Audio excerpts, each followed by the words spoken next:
rice any come. I mean, I don't know rice is. Good afternoon, class. So today we are making basmati jollof rice. So this, so keep quiet. So this is these are the things we are making use of.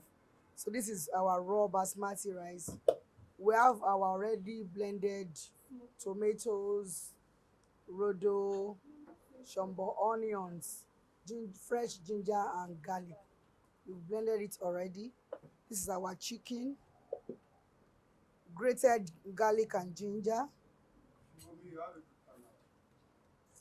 Ama Wonder jollof spice is very good, very good.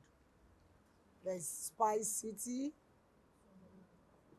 hunger stew. We have tomato paste. We have our bay leaf, chicken cubes, butter, our groundnut oil, thyme, ginger, sesame oil, very important. You can't do without it.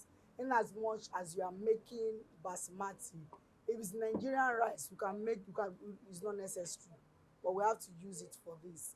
So we have already diced onions and salt to taste.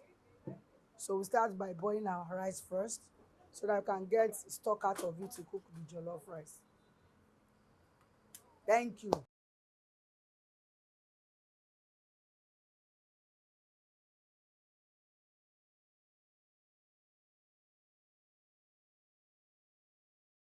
So we'll just garnish it with chicken cubes,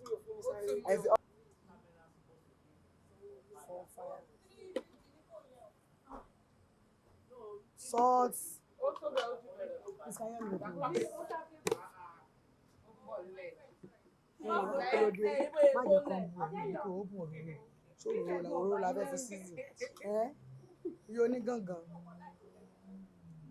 You what about this special? Let's say I knew you before my husband you would have brought banana to my house. You are not your bed in now, it's 40-50. So please, can I have some water? Water. No, water. Because then I scraped I scraped mine from there. So don't worry, you survive. I'm not ashamed. That's where my money matters. It's about 100 kilos. They're just wasteful. So this is a soft chicken, but we still allow it to boil.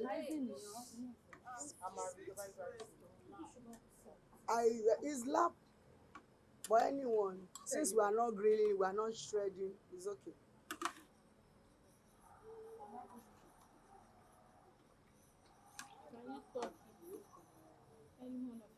Okay, that's true.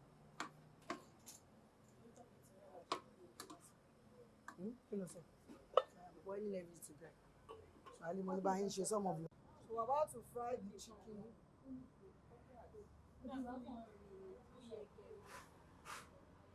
So normally, if I want to,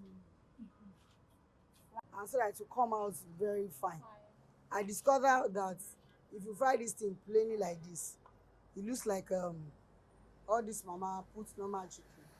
So you don't need to put plenty of it though. It can be yes, just small. So easy.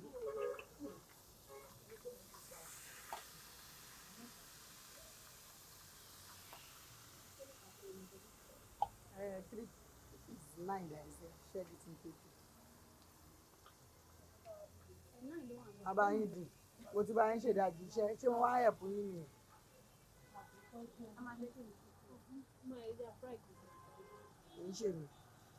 I'm not helping you. But if I boil you boil chicken, we buy you. Who about tell me?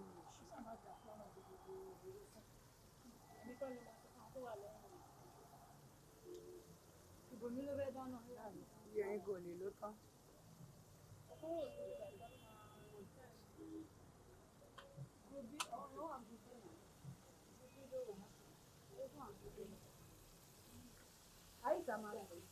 You need to protect the tree. I'm not from time to time. You see how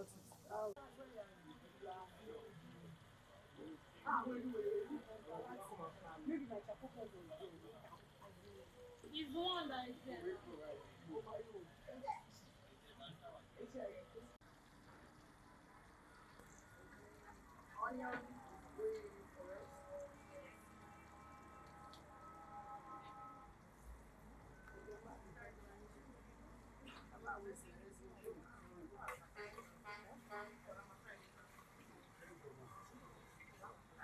Kiki.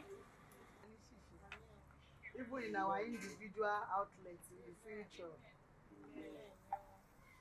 kitchen disaster is not fish at all. Allah Majari. So this one is just for the sauce.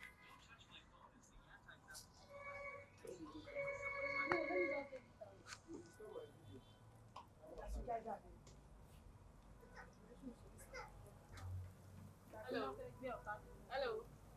Ah, Father Lord, help me with this right. Don't let me make mistakes. It's too small. I'm so scared. For the first time in my life. Camera ti bàjẹ́.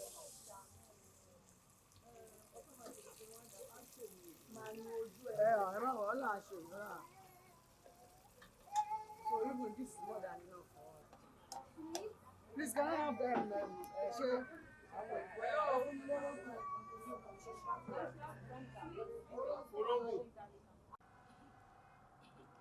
Ọlọ́run mo fọ́ mi ò rẹ̀ mi ò ẹ má snap ẹ̀, don't snap the product. So the tin tomato is going in second. We are like, thank you. Ṣọlá ọmọ ní ẹ̀wọ̀n. Ọmọ kan fún 1 billion. Ó yẹ ká fún láwọn òdì.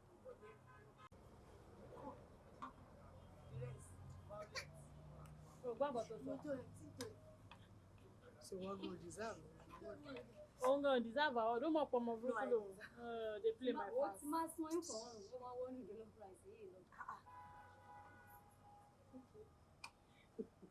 I'm the only person that Pass me by my baby. I'm the only person. Argue with your brain. Keep bad.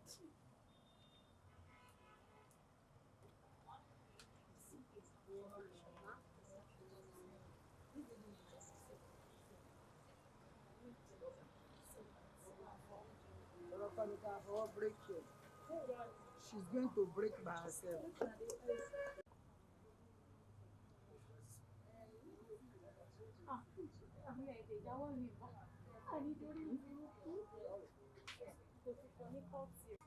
Because they are more or less like you are adding Maggi. It has Maggi, it has salt. So you just have to be careful when you are adding it. Yes. After adding, if your seasoning is not enough, you can add something else to it. But just be careful.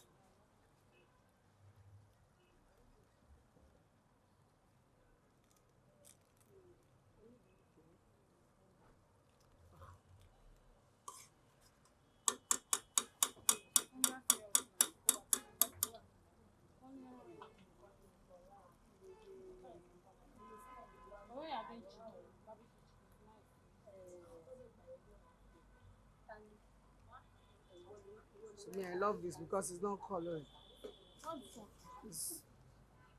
There are other types too, but there are other types, but I don't like them because they are like reddish color like this one, and they have Maggi too. So these ones has different spices blended together. So it's not sweet. My secrets, yes.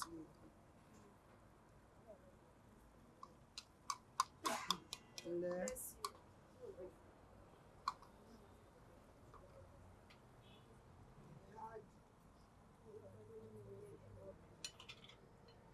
bay leaf. It depends on the quantity that you are making though. So I'm just adding like 4 leaves because what you are making is not much.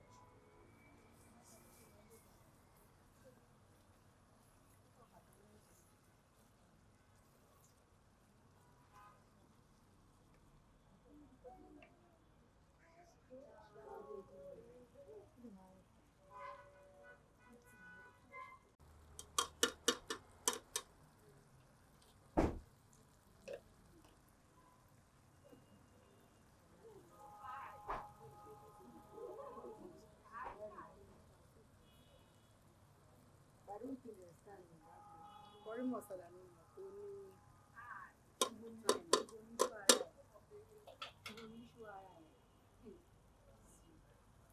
So I like to fry. It's fine.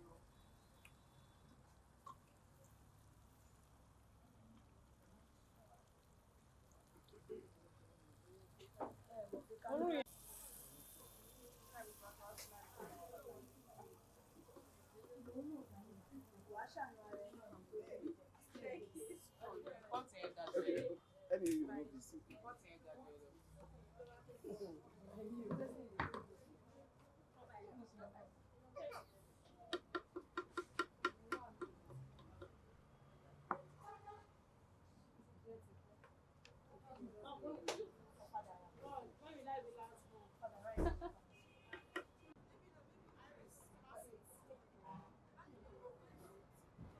Hey, stop shaking.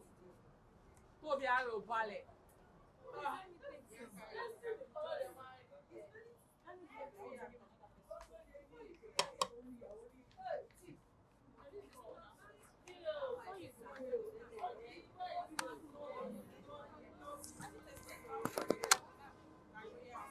Juliet, let me see.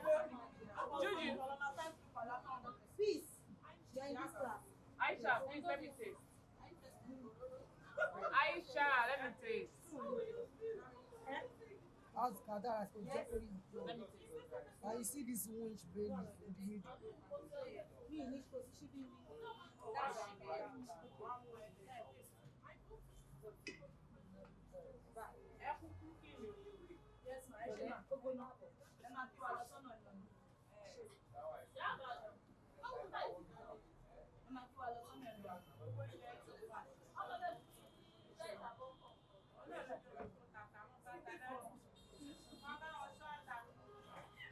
Aisha. Let me. Wow.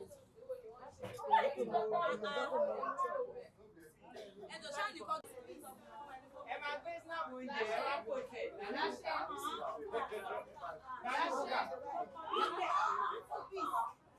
Let somebody snap it. Okay, bye-bye.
Don't go,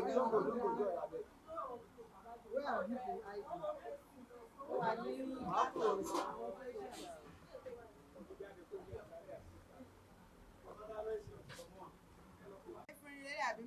from? Me, if I say too much, I'm going to see you. Lady.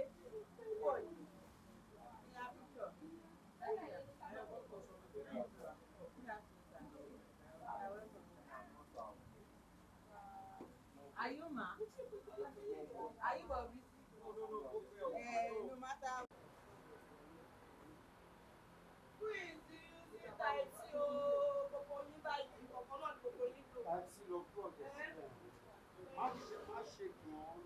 What